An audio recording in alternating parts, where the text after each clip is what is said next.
January was marked by social protests near the shopping center Bina in Ismaili, Zagatala and other regions of the country.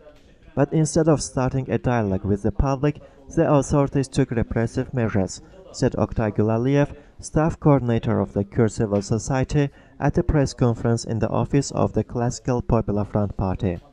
Referring to the recent protests in Ismaili, Gulaliyev noted that the authorities tried to put the blame on Musavat Party deputy chairman Tawfik Yaqublu and real civil movement head Ilgar Mehmedov. This is done to present the righteous indignation of the population due to social problems as the machinations of the opposition, he said. At the same time, the authorities are conducting mass arrests to intimidate and break the will of people. If the authorities do not draw the right conclusion, new protests will break out in regions.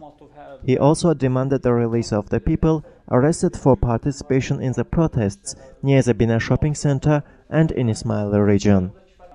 Social demands of people living in Zagatala region must be met. The authorities need to begin a dialogue with citizens and adopt relevant socio-economic development programs, he said. Journalist Afgan Mukhtarlı, resident of Zagatala region, informed the participants of unfair distribution of compensation to the victims of earthquake, although 320 million manat have been allocated for these purposes.